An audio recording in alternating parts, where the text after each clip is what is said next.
नमस्कार साथियों, मैथ समाधान यूट्यूब चैनल में आप सभी का फिर से एक बार स्वागत है। आज हम लोग कक्षा 8वीं के अध्याय 8 बीजीय व्यंजकों के गुणनखंड और गुणनखंडन पढ़ेंगे। तो बीजीय व्यंजक क्या होते हैं ये मैं अपने एक वीडियो में बता चुका हूँ, बहुत अच्छे से बता चुका हूँ, है ना। जो समीकरण वाला पार्ट था उसका जो पहला भाग है, समीकरण पाठ के भाग 1 में जो है मैंने बहुत अच्छे से बीजीय व्यंजकों को बता चुका है। बीजीय व्यंजक क्या होते हैं, अब उनका गुणनखंड, बीजीय व्यंजकों का गुणनखंड और गुणनखंडन माने गुणनखंड की गुणनखंड ज्ञात करने की प्रक्रिया। अब गुणनखंड क्या होते हैं ये मैं आप लोगों को बताऊंगा। तो पहले हम किसी संख्या का गुणनखंड देख लें। इस पे भी वीडियो बना चुका हूँ, आप लोग ठीक से ढूंढिए किसी संख्या का गुणनखंड। वीडियो को सिलसिलेवार तरीके से देखिए, एक एक वीडियो को पूरा देखिए। आधा आधा देखेंगे तो फिर वही कमेंट्स में प्रश्न पूछते रहेंगे, सर इसका वीडियो डालिए या इसका वीडियो कहाँ पर है करके, है ना। मैं आप लोगों के लिए इतनी मेहनत करके सारी वीडियोस बना देता हूँ, अब उसके बाद ये काम भी मुझसे ही करवाएंगे क्या, कौन सा वीडियो कौन सा वाला है मैं एक एक को बताता रहूँ, तो ये संभव नहीं है। आप लोग सिलसिलेवार तरीके से वीडियोस को एक क्रम में देखते चले जाइए, तभी आप लोगों को सारी चीज़ें मिलेंगी, है ना। तो बीजीय व्यंजक क्या होते हैं मैं बता चुका हूँ। समीकरण का जो भाग एक वाला जो वीडियो है उसमें है। अब गुणनखंड, इस पाठ में हमको बीजीय व्यंजकों का गुणनखंड निकालना सीखना है, बीजीय व्यंजकों का महत्तम समापवर्तक निकालना सीखना है, और इतनी दो चीज़ें हमको सीखनी है। तो मैं पहले गुणनखंड क्या होता है बता दूं, और उस गुणनखंड को मैं बता दूं, पहले किसी संख्या का गुणनखंड बता दूं, वहाँ से आपको समझ में आ जाएगा बीजीय व्यंजकों का गुणनखंड का भी वही मतलब होता है। तो किसी संख्या का गुणनखंड का मतलब होता है किसी संख्या का गुणनखंड। इस पे कई वीडियोस हैं, कई वीडियो में मैंने इस चर्चा की हुई है इन बातों की। किसी संख्या का गुणनखंड से तात्पर्य उन सभी संख्याओं से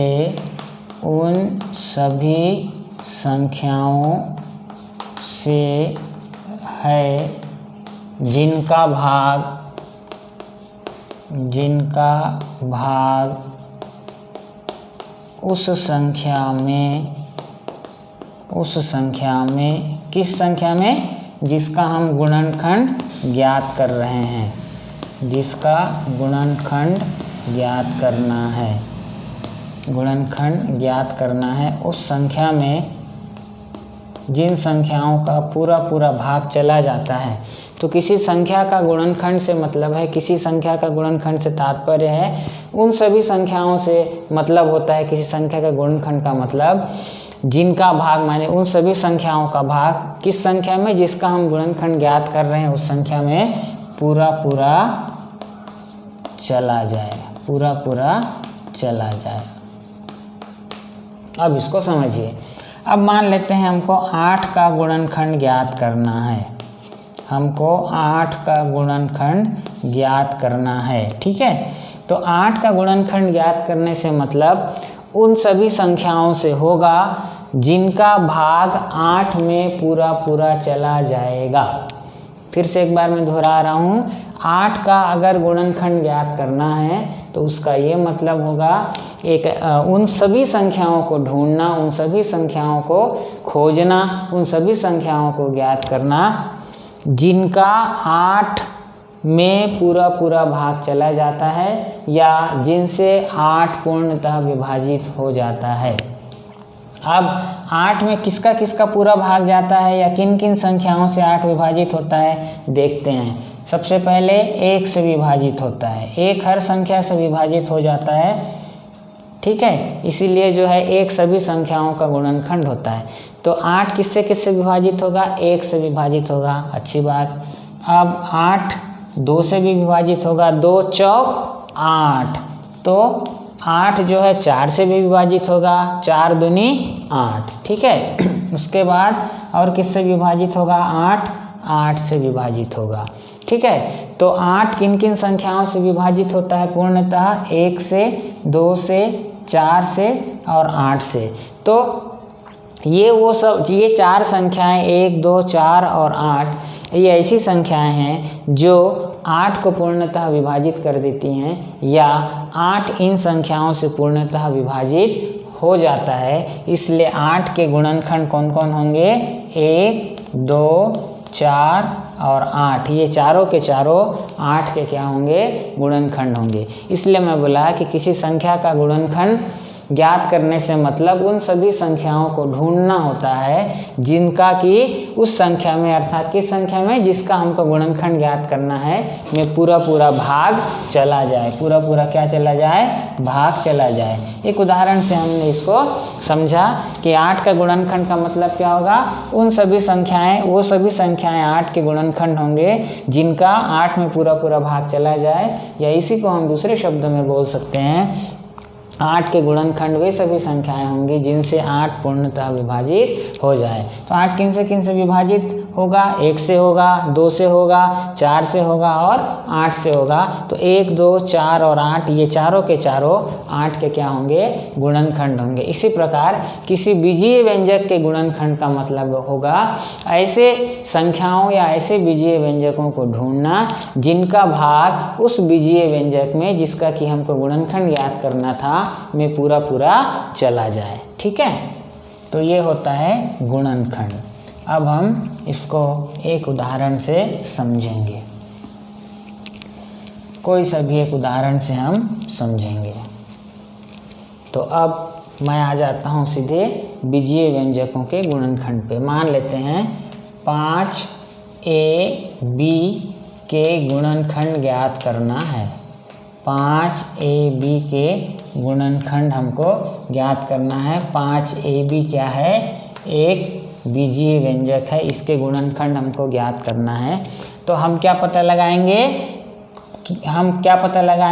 5ab में किन किन संख्याओं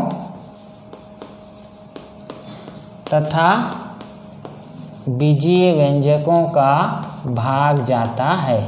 बीजीय व्यंजकों का पूरा पूरा भाग चला जाता है, ये हम पता लगाएंगे। या इसी को हम दूसरे शब्दों में ये कह सकते हैं, हम ये पता लगाएंगे कि 5ab किन किन संख्याओं और किन किन बीजीय व्यंजकों से पूर्णतः विभाजित हो जाता है। पूर्णतः विभाजित होने का मतलब होता है कि भाग की प्रक्रिया पूर्ण होने के बाद शेषफल कितना मिले? 0 मिले। ठीक है, तो देखो 5ab में 5 का भाग चला जाएगा। 5 एकम 5 क्या मिलेगा? ab मिलेगा। माने 5ab किससे विभाजित हुआ? 5 से विभाजित हुआ। ठीक है, अब ये 5ab जो है a से भी विभाजित होगा। a से भी विभाजित होगा। देखो a से a कट गया, क्या मिलेगा? 5b मिलेगा। तो a से भी विभाजित हुआ।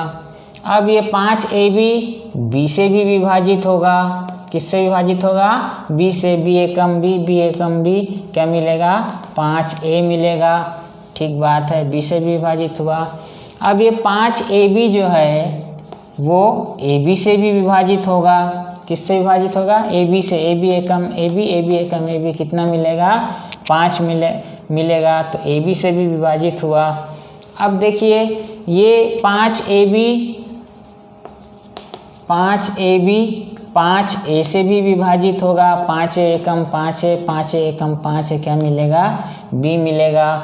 तो 5a से भी विभाजित होगा। अब ये 5ab जो है 5ab 5b से भी विभाजित होगा। 5 एकम 5 एकम 5 b एकम b a मिलेगा।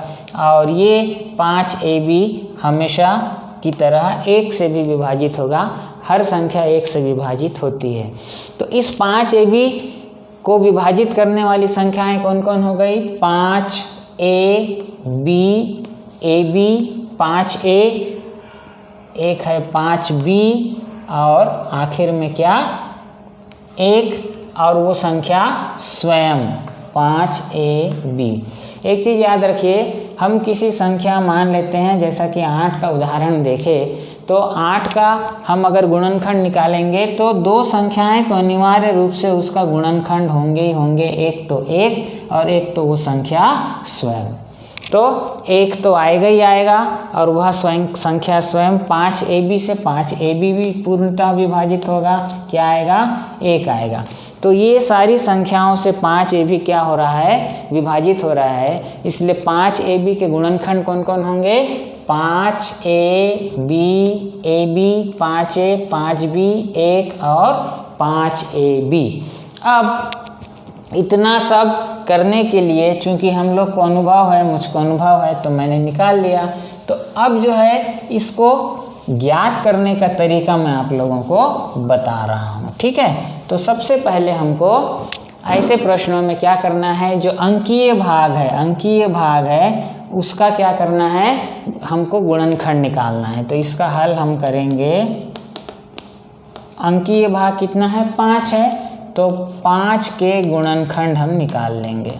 तो 5 किन से विभाजित होगा, 1 से और 5 से। और कोई संख्या है जिससे 5 विभाजित हो, नहीं है। तो 5 के 2 गुणनखंड हुए, 1 और 5। अब हम AB के गुणनखंड निकाल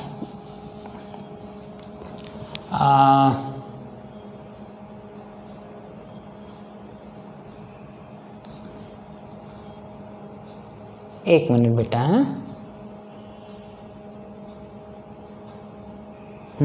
AB के गुणनखंड निकालेंगे, AB के गुणनखंड निकालेंगे जो बीजीय भाग है उसका।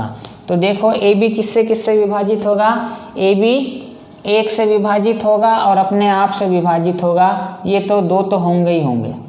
और किससे विभाजित होगा, ये देखो AB A से विभाजित होगा, B आएगा। और ये AB किससे विभाजित होगा, B से विभाजित होगा, क्या आएगा, B आएगा। क्यों, AB क्या है, A गुणित B है। AB मतलब क्या, A गुणित B है, तो A से विभाजित होगा B आएगा और B से विभाजित होगा तो A आएगा। तो 5 के गुणनखंड हुए 1 और 5 और AB के गुणनखंड क्या हुए, 1 A B और AB, ठीक है। अब यहाँ पर आपको एक सारणी जैसा बनाना है, ठीक है। और क्या करना है, देखिए कहीं एक तरफ इन दोनों को लिख दीजिए। तो मैंने 1 को लिखा और 5 को लिखा, ठीक है। इस तरफ भी लिख सकते थे, कोई बंधन नहीं। इधर मैंने लिख दिया जो अंकीय भाग था उसके गुणनखंडों को, ठीक है। और इसको ऐसा डब्बा बना दीजिए, ठीक है। अब ये जो बीजीय भाग हैं उसके जो गुणनखंड आए हैं, 1 A B और AB, इनको क्रम से लिखते जाओ। 1 डब्बा बना दो, A डब्बा बना दो, B डब्बा बना दो और AB। तो क्या किया मैंने जो अंकीय भाग था उसके क्या कर दिए, गुणनखंडों को ऊपर की तरफ लिख दिया। और जो बीजीय भाग है उसके सभी गुणनखंडों को, 1 यहाँ आया, फिर A आया, फिर B आया, फिर AB आया, ऐसा करके मैंने लिख दिया। अब क्या करना है, यहाँ पर गुणा का चिन्ह लिख देना है और गुणा करते जाना है, ठीक है। 1 एकम 1 और 1 पंचे 5 हो गया। अब देखिए A का गुणा कीजिए, A एकम A, A पंचे 5A हो गया। फिर B का गुणा कीजिए, B एकम B, B पंचे 5B, AB एकम AB और AB पंचे 5AB।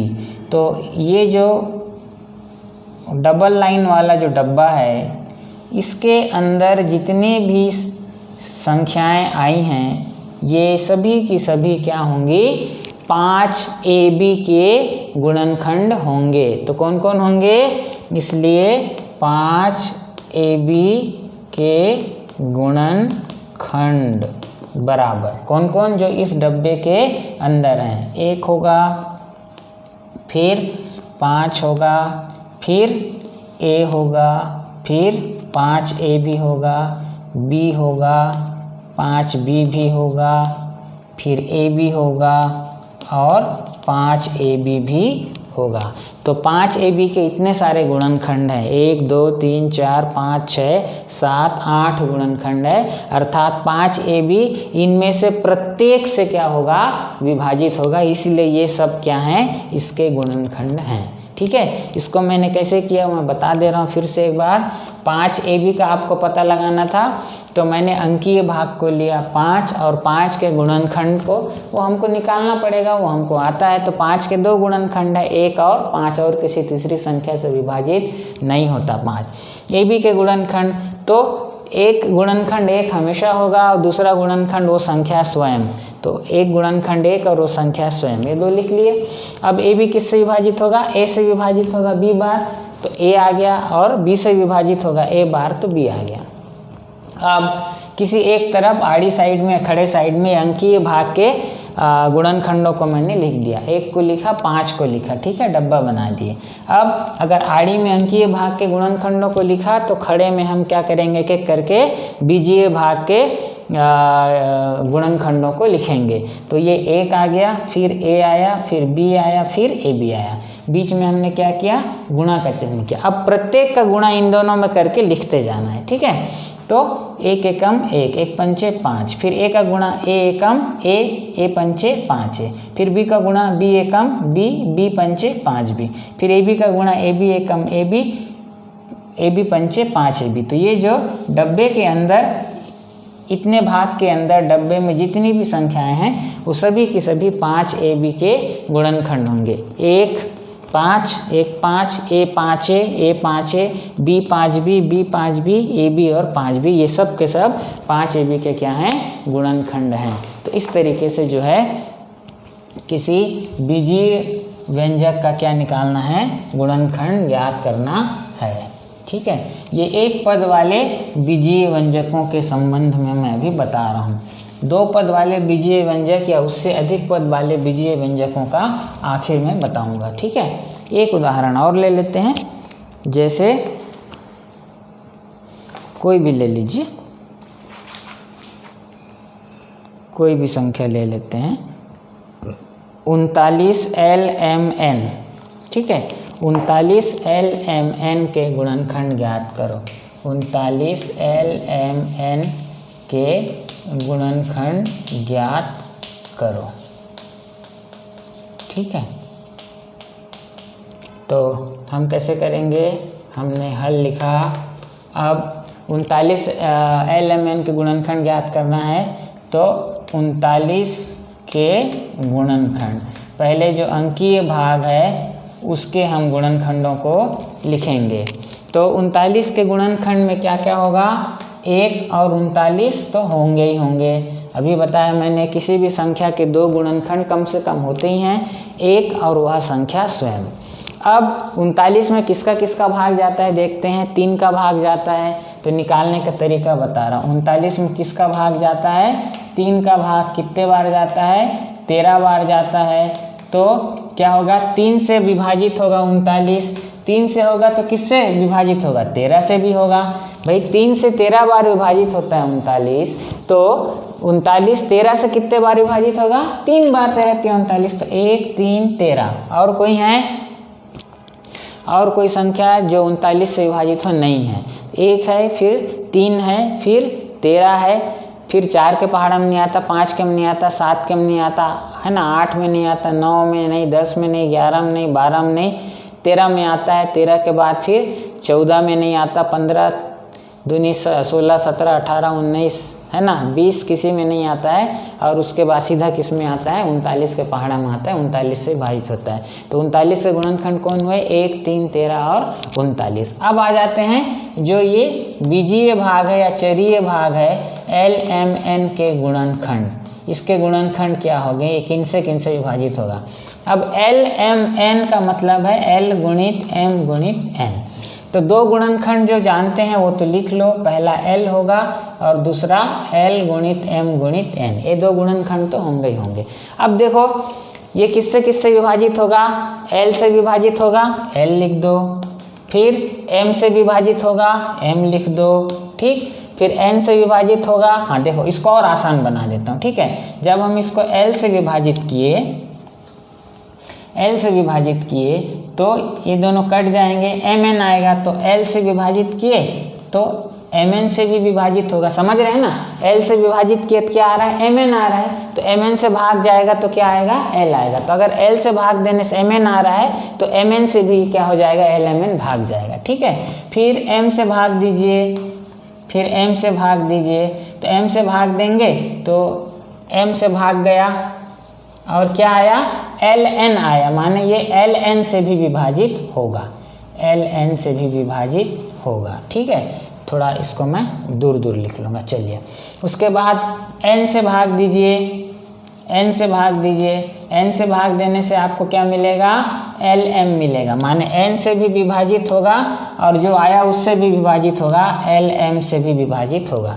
तो इतने सारे हुए, एक l m n ln mn lm और lmn, इतने सारे गुणनखंड हुए lmn के। अब हम इसलिए 39 lmn के गुणनखंड, अब पूरी संख्या का गुणनखंड निकालने के लिए हम क्या करेंगे, फिर वैसे ही डब्बे बनाएंगे, ठीक है। तो देखिए एक तरफ हम क्या कर देंगे, हाँ थोड़ा नीचे से बनाता हूँ,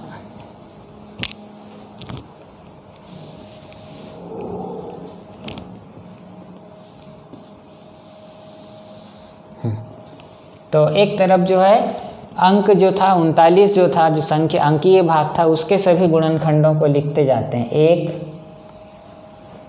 3 13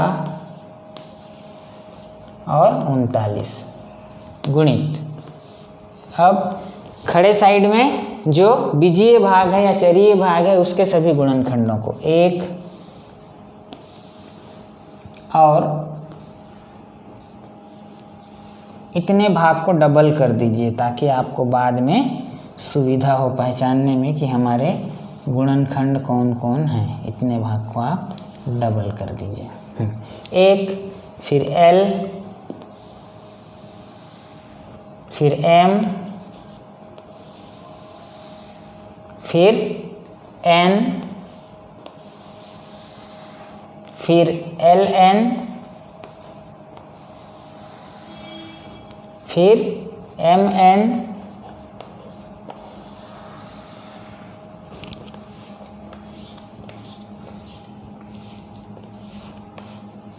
तो LN LM LN हुआ और MN हुआ, LM और LMN। तो देखिए सभी आ गए, 1 2 3 4 5 6 7 8 गुणनखंड थे, 1 2 3 4 5 6 7 8, ठीक है। अब क्या करेंगे, गुणा, इसका गुणा पूरे में करके उसके नीचे डब्बे में लिखते जाएंगे, 1 एकम 1, 1 तिया 3, 1 तेरम 13, 1 39 39, L एकम L, L तिया 3L, L तेरम 13L, L 39 39L, M एकम M, M तिया 3M, M तेरम 13M और 39 गुणित M 39M, N गुणित 1 1, N तिया 3N, 13 गुणित N 13N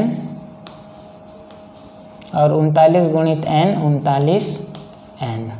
फिर LN एकम LN, LN तिया 3LN, LN तेरम 13LN, LN 39 LN। MN एकम MN, MN तिया 3MN, MN तेरम 13MN और MN गुणित 39 MN। LM एकम LM, LM तिया 3LM, LM तेरम 13LM, LM गुणित 39 LM और LMN एकम LMN, LMN तिया 3LMN, 13 से गुणा किए 13LMN और 39 LMN।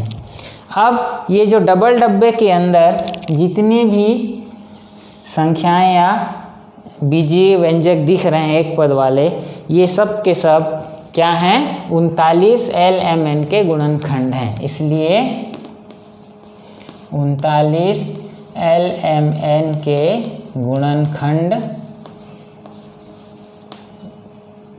हैं, या बराबर करके लिखते जाओ एक एक को। 1 3 13 39, 3 13 39, फिर L 3L 13L, L 3L 13L, फिर 39L, ऐसा करके सबको लिखते जाइए। और आखिरी लाइन है डैश डैश डैश पूरा लिख दे रहा हूँ। आखिरी में क्या आ जाएगा? LMN, कामा कर करके लिखना है। 3 LMN, फिर 13 LMN और 39 LMN। इतने सारे गुणनखंड होंगे किसके? 39 LMN के। कितने गुणनखंड? 1 2 3 4, 4 4 8, 4 12, 4 16, 4 20, 4 24, 4 28, 4 32। ये मैं डैश डैश किया हूँ, माने बीच के सारे लिखे हुए हैं। ये सब के सब जो इस डबल डब्बे के अंदर में आ रहे हैं, ये सभी संख्याएं जो हैं ये क्या होंगी? 13 LMN के क्या होंगे? गुणनखंड होंगे।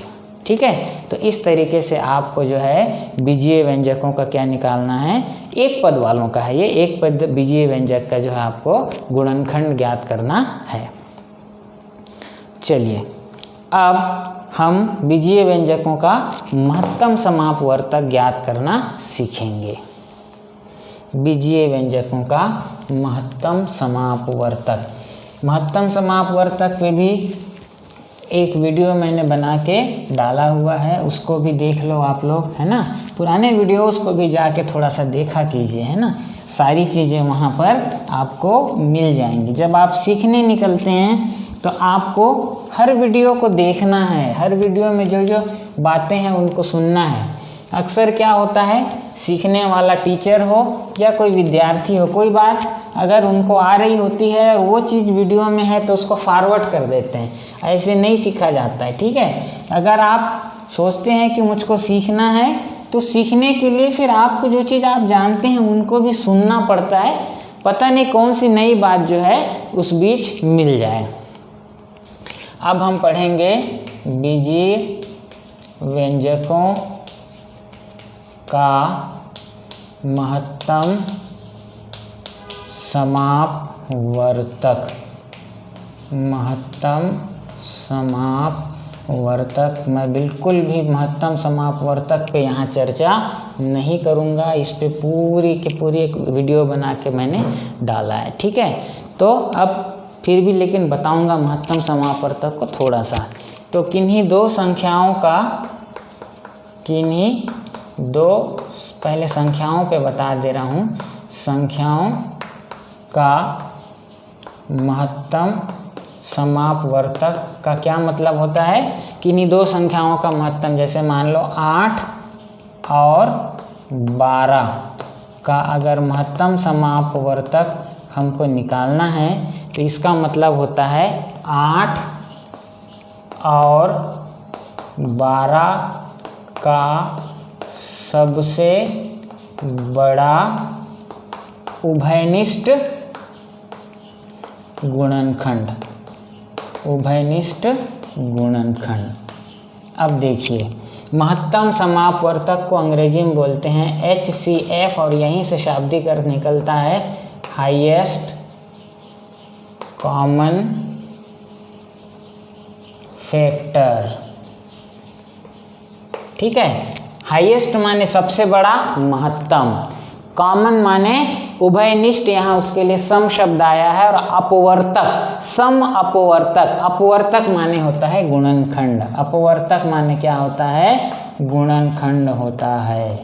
अपवर्तक माने होता है गुणनखंड। इस प्रकार किन्हीं दो संख्याओं का महत्तम समापवर्तक का मतलब होता है उन दो संख्याओं में से उन दो संख्याओं का जो सबसे बड़ा हाईएस्ट सबसे बड़ा कॉमन उभयनिष्ठ गुणनखंड जो होगा वही उन दो संख्याओं का या दो से अधिक संख्याओं का महत्तम समापवर्तक होगा।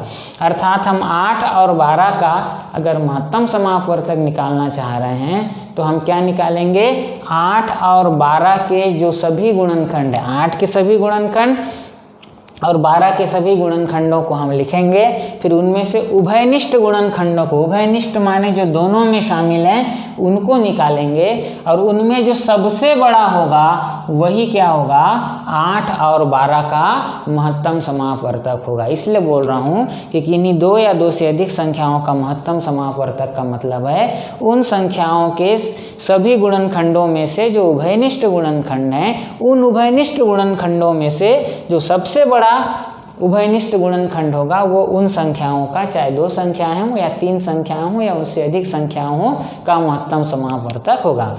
तो 8 के सभी गुणनखंड लिखते हैं हम, 8 के क्या लिखते हैं, सभी गुणनखंड लिखते हैं।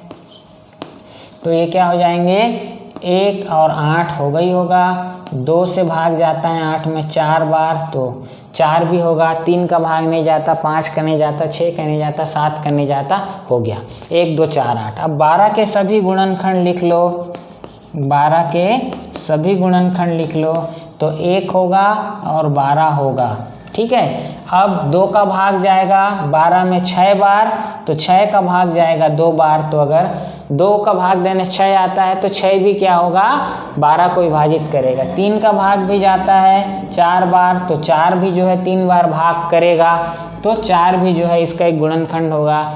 तो देखो 1 हो गया, 2 हो गया, 3 हो गया, 4 हो गया, 5 का भाग नहीं जाता, 6 का जाता है, 12 में 7 का नहीं जाता, 8 का नहीं जाता, 9 का नहीं जाता, 10 का नहीं जाता, 11 का नहीं जाता, 12 आ गया, ठीक है। तो ये सभी गुणनखंड हो गए।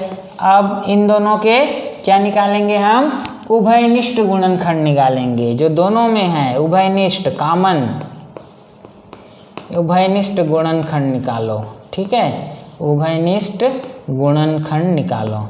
तो उभयनिष्ठ माने जो दोनों में है, 1 है, 2 है, दोनों में है, फिर कौन है, 4 है, फिर कोई है क्या, देखो 8 यहाँ है, यहाँ नहीं है, 6 यहाँ है, यहाँ नहीं है, 12 यहाँ है, यहाँ नहीं है, तो कौन कौन निकले, 1 2 और 4 निकले।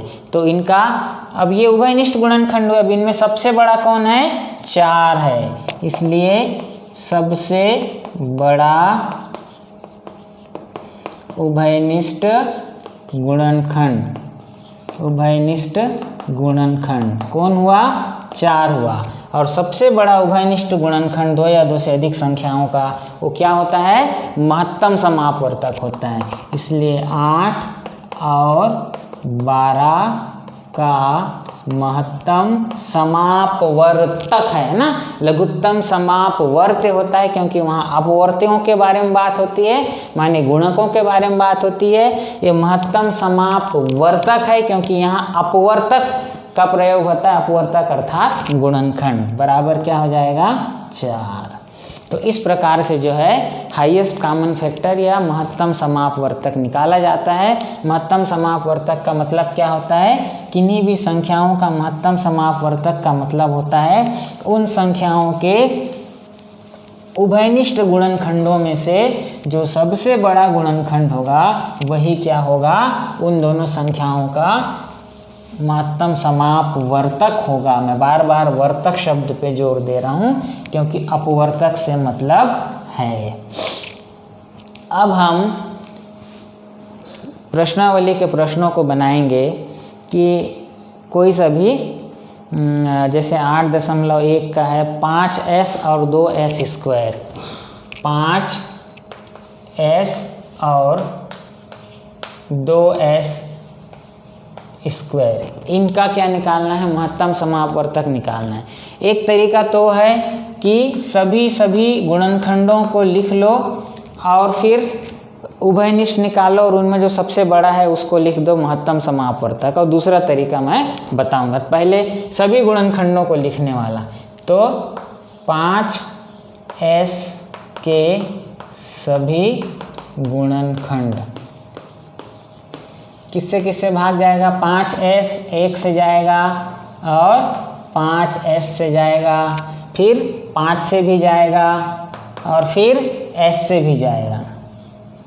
ठीक, तो ये हो गए 1 5s 5s, ये 1 2 3 4 गुणनखंड हुए 5s के। ठीक, और 2s वर्ग के सभी गुणनखंड, तो देखो 1 होगा और 2s वर्ग भी होगा। ठीक है, अब देखो ये किससे किससे विभाजित होगा, 2s स्क्वायर s से विभाजित होगा, s से कितने बार विभाजित होगा, 2s बार विभाजित होगा। ठीक है, s से विभाजित हुआ तो कितना आएगा, 2s आएगा। ठीक है, फिर 2 से विभाजित होगा। ठीक, ये 2 से विभाजित होगा, मैं थोड़ा खिसका देता हूँ, 2s स्क्वायर, फिर 2 से विभाजित होगा तो कितना आएगा, s स्क्वायर आएगा, तो s स्क्वायर हो गया। ठीक है, और 2 ठीक है 2 और s स्क्वायर हो गया, फिर 2s से विभाजित होगा तो s आ गया। ठीक है, अब इसको अगर चेक करना है हमने सही लिखा है कि नहीं, तो मैं यहाँ पर आपको जो विधि सिखाया उससे बता दूँ। 2 के सभी गुणनखंड कौन कौन होंगे, 1 और 2, और s स्क्वायर के, s स्क्वायर में किसका किसका भाग जाएगा, s स्क्वायर माने s गुणित s है, 1 का भाग जाएगा, फिर s का भाग जाएगा और किसका भाग जाएगा, s स्क्वायर का भाग जाएगा, 1 का s का और s स्क्वायर का। ठीक है, पता लगाना है सभी गुणनखंड गुणा कर दो, s एकम s दूनी 2s। ठीक है, फिर s स्क्वायर एकम s स्क्वायर और s स्क्वायर दूनी 2s स्क्वायर, तो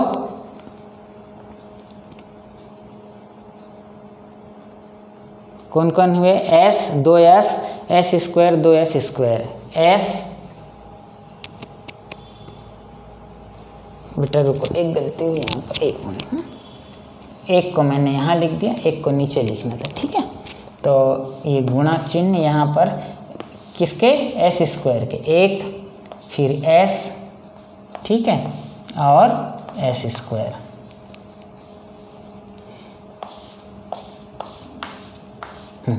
तो देखो 1 एकम 1, 1 दुआ 2, s एकम s दूनी 2s, s स्क्वायर एकम s स्क्वायर दूनी 2s स्क्वायर, तो 1 2s 2s s square 2s square, ये क्या होंगे, 2s स्क्वायर के गुणनखंड होंगे।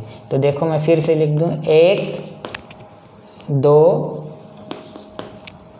s 2s s 2s, ठीक है, और s square 2s square, s square 2s square, 1 2 3 4 5 6 7, 1 2 3 4 5 6, एक यहाँ छूट रहा था। ठीक है, इसलिए मैंने इस तरीके से कर दिया। चलो, तो आगे सभी 1 2 s 2s s square 2s square, ये किसके गुणनखंड हुए, 2s स्क्वायर के गुणनखंड हुए। अब दोनों के उभयनिष्ठ गुणनखंड निकाल लीजिए, ये एक पहली विधि है। ठीक है, उभयनिष्ठ गुणनखंड, ये पहली विधि है किन्हीं 2 बीजीय व्यंजकों का महत्तम समापवर्तक ज्ञात करने। कौन कौन उभयनिष्ठ हैं, 1 है 1, उसके बाद 5 है क्या, नहीं है, मैं काटते जा रहा हूँ। ठीक है, तो ऐसा तुम लोग मत, आप लोग मत करना। s है s, हाँ s है, इसमें भी है, s आ गया। फिर 5s नहीं है, 5s इसमें है, कहीं पर नहीं है, तो क्या क्या हुआ, 1 और s 2 उभयनिष्ठ गुणनखंड हुए, और इसलिए महत्तम समापवर्तक 1 और s में 1 को छोड़ के जो दूसरा रहेगा, 2 रहेंगे तो उसी को बड़ा मानना है। तो सबसे बड़ा उभयनिष्ठ गुणनखंड कौन हुआ, s हुआ। तो इसलिए 5s और 2s स्क्वायर का महत्तम समापवर्तक क्या हुआ, s हुआ। ये क्या है, आपका उत्तर है। ये क्या हुआ, पहली विधि हुई। ठीक है, अब मैं दूसरी विधि भी आप लोगों को बताऊंगा, और उसमें दोनों विधि एक साथ बता दूंगा, और उसके बाद फिर आज के इस वीडियो को क्या करेंगे, यहीं पर समाप्त करेंगे, और इसके आगे फिर अगले वीडियो में सीखेंगे। एक प्रश्न ले लेता हूँ। कोई सा भी एक प्रश्न ले लीजिए। 6a² और 8ab। 6a² और 8ab इन दोनों का महत्तम समापवर्तक निकालना है। ठीक है, तो पहला तरीका क्या है, सभी गुणनखंड वाला। तो 6a² के सभी गुणनखंड निकालेंगे तो 6 के जो अंकीय भाग हैं उसका गुणनखंड होगा 6 का 1, 2, 3 और 6। और a² का 1, a² में किसका भाग जाएगा, a का, और किसका भाग जाएगा, a² का। ठीक है, इस डब्बे के अंदर जितने आएंगे ये क्या हो जाएंगे, सभी गुणनखंड।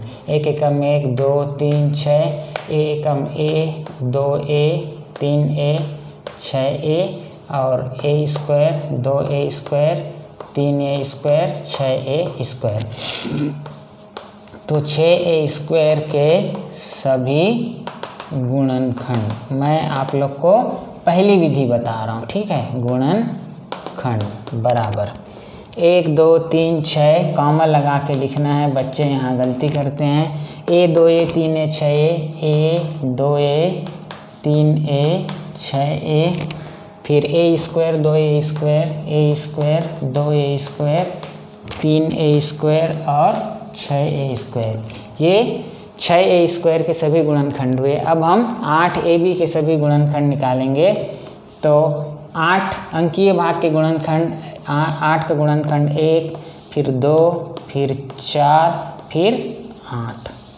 अब ab के कौन कौन, 1, ठीक है, 1, फिर a, फिर b और ab।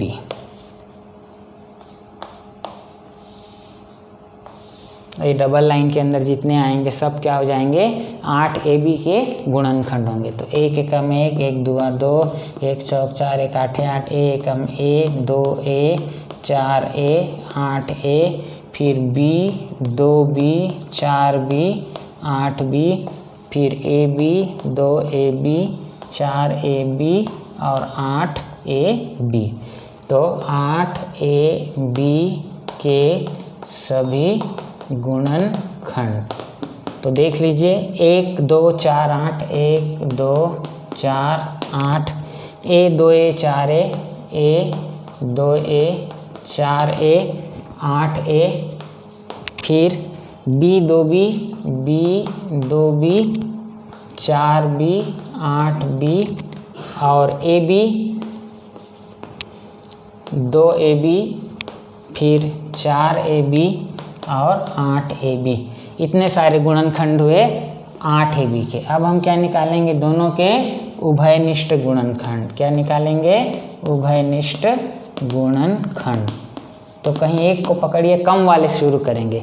ये 1 आ गया, ठीक है, ये 2 आ गया, ठीक है, 3 नहीं है काट दो, 6 यहाँ पर नहीं है काट दो, ठीक है, फिर a, ये देखो a आ गया, फिर 2a आ गया, ठीक है, 3a नहीं है, 6a यहाँ नहीं है, फिर a² नहीं है, 2a² नीचे नहीं है, 3a² भी नहीं है, 6a² भी नहीं है। तो उभय, और देखो 4 ऊपर नहीं है, 8 ऊपर नहीं, सब आ गए, ये सब कहीं पर भी नहीं है ऊपर में। ठीक, तो उभयनिष्ठ गुणनखंड कौन कौन हुए, 1, 2a 2a। इसलिए सबसे बड़ा उभयनिष्ठ गुणनखंड, सबसे बड़ा उभयनिष्ठ गुणनखंड बराबर 1, 2a 2a में सबसे बड़ा कौन है, 2a। तो इन दोनों संख्याओं का सबसे बड़ा उभयनिष्ठ गुणनखंड कौन हुआ, 2a, और यही क्या हो जाएगा, महत्तम समापवर्तक भी हो जाएगा, क्योंकि किन्हीं संख्याओं के सबसे बड़े उभयनिष्ठ गुणनखंड को हम क्या बोलते हैं, महत्तम समापवर्तक 2a। ठीक है, अब जो महत्तम समापवर्तक होता है वह सबसे बड़ी संख्या होती है जो दोनों को विभाजित करती है। दोनों को विभाजित करने से 3a आएगा और यहाँ पर आएगा 4b। ठीक है, तो ये है कौन सा तरीका, पूरे गुणनखंडों को लिखकर। अब मैं यहीं पर इसी प्रश्न में आप लोगों को दूसरी विधि बता देता हूं जो बड़े प्रश्नों में आपको लागू करना है। हम क्या करेंगे, इसी प्रश्न को दूसरे मेथड से बता रहा हूँ। 6a² और 8ab का महत्तम समापवर्तक निकालने का पहला तरीका ये था। दूसरा तरीका आप क्या लेंगे, आप अंक को लीजिए, यहाँ से 6 लीजिए और यहाँ से 8 लीजिए, दोनों का महत्तम समापवर्तक निकालिए। तो 6 और 8 का महत्तम समापवर्तक आप निकाल के देखेंगे। 1 2 3 6 आएगा इसके गुणनखंड, 1 2 3 6, 3 और 6 और 8 के गुणनखंड आएंगे 1 2 4 और 8। उभयनिष्ठ कौन हुआ, 2 हुआ और 1 हुआ, सबसे बड़ा कौन हुआ, 2 हुआ।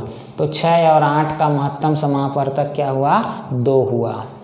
अब यहाँ पर a² है और यहाँ पर a है, एक जैसे वाले a वाला, वहाँ a² है, यहाँ a है, a² और a का महत्तम समापवर्तक।